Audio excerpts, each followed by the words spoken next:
நாம் தமிழர் ஆட்சி செயல்பாட்டு வரைவு 2026. ஆடு மாடு வளர்த்தல் அரசு பணி. கால்நடை பண்ணை. ஆடு மாடுகளை வளர்த்தல் அவமானமில்லை, வருமானம் வெகுமானம் அரசு பணி. ஒவ்வொரு மாவட்டத்திலும் ஏறத்தாழ 1000 குறுக்கம் பரப்பளவில் தகுந்த இடம் அரசால் தேர்வு செய்யப்பட்டு அங்கே புதிதாக கால்நடை மேம்பாட்டு பண்ணைகள் அமைக்கப்படும். அதில் காங்கேயம், தார்பாக்கார், சிவப்பு பசகி, சகீர்வால், உம்பளச்சேரி, புளியங்குளம், பட்டிமாடு, தேனி மலைமாடு, பர்கூர் மலைமாடு, சிந்தி, கிர் உள்ளிட்ட நமது பரம்பரை மாடுகள், ஆடுகள் மட்டும் வளர்க்கப்படும். வெளிநாட்டு ஜெர்சி வகை மாடுகள் அனைத்தும் தடை செய்யப்படும். நமது பரம்பரை மாடுகளை கொண்டு உருவாக்கப்படும் பண்ணையில் இருந்து பால், ஏற்று, பால்கோவா, தயிர், வெண்ணெய், மோர், பால் பொருள், இனிப்பு வகைகள் ஆகியவை உருவாக்கும் தொழிற்சாலை அமைக்கப்படும். அவற்றில் நம் தேவைக்கு போக மீதமுள்ளவை வெளி மாநிலங்கள் மற்றும் வெளிநாடுகளுக்கு ஏற்றுமதி செய்யப்படும். நாட்டு மாடு பால் சந்தை பெருக்கம். தமிழ்நாட்டில் பாலின் சந்தை மதிப்பு சற்றப்ப 3.5 இலக்கம் கோடி. ஆனால் வருமானத்தை பெருக்குவதை மட்டுமே நோக்கமாக கொண்ட இந்த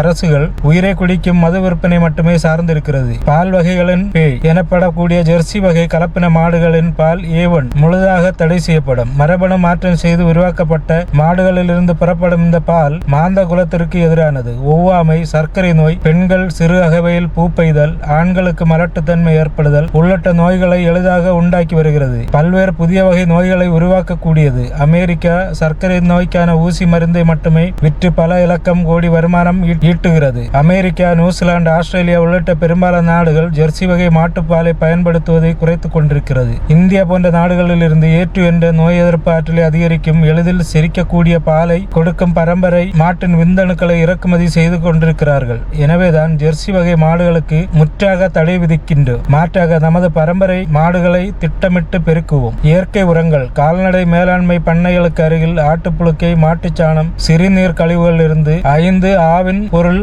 அனைத்து அமிழ்தங்கரைசல், மண்புழு உரங்கள், அரக்கு உள்ளிட்ட ஏராளமான இயற்கை உரங்கள் உருவாக்கும் தொழிற்சாலைகள் தொடங்கப்படும். அரக்கு என்பது நாட்டு மாட்டு சிறுநீரத்தை கொதிக்க வைத்து நீராவியாக்கி குளிரூட்டி பெறப்படும் அருமருந்தாகும். புற்றுநோய் உள்ளிட்ட 400க்கும் மேற்பட்ட பல நோய்களை குணமாக்கும். மேலும் இதிலிருந்து பற்பசை, சீனை, வளலை, நறுமண பொருட்கள் போன்றவை உருவாக்கப்படும். இவற்றில் தனி கவனம் செலுத்தி ஏற்றுமதி செய்யப்படும். இந்த தொழிற்சாலைகள் உருவாக்கப்படும் இயற்கை உரங்கள் அந்தந்த மாவட்டங்களில் உள்ள வேளாண் நிலங்களுக்கு உழவர் கூட்டுறவு சங்கங்கள், பொது வழங்கல் கடைகளின் வழியாக சிற்றூர்கள் வரை அனுப்பி வைக்கப்படும். தூய இயற்கை முறையில் வளர்க்கப்படும் கால்நடைகளின் கறிகளை உள்நாட்டு விற்பனைக்கு போக மீதம் வெளி மாநிலங்கள் மற்றும் வெளிநாடுகளுக்கு ஏற்றுமதி செய்யப்படும். ஆடு மாடு வளர்த்தல், அது சார்ந்த பண்ணை வேலைகள், இயற்கை உரங்கள் உருவாக்கும் நடுவம் அனைத்தின் வேலை பார்ப்பவர்கள் அரசு ஊழியர்களாக அறிவிக்கப்படுவார்கள். அரசு ஊழியர்களுக்கான அனைத்து சலுகைகளும் இவர்களுக்கு வழங்கப்படும். கழுதை வளர்ப்பு என்பது நகைப்புக்குரிய செயல் அல்ல. அது மிக சிறந்த பொருளாதார வளம் மிக்கது. எகிப்திய அரசி கிளியோபாட்ரா தனது அழகை பராமரிக்க கழுதை பாலில் குளித்தவர் என்பது வரலாறு. உலகிலேயே மிகவும் விலை உயர்ந்த பாலாடை கட்டி கழுதை பாலிலிருந்து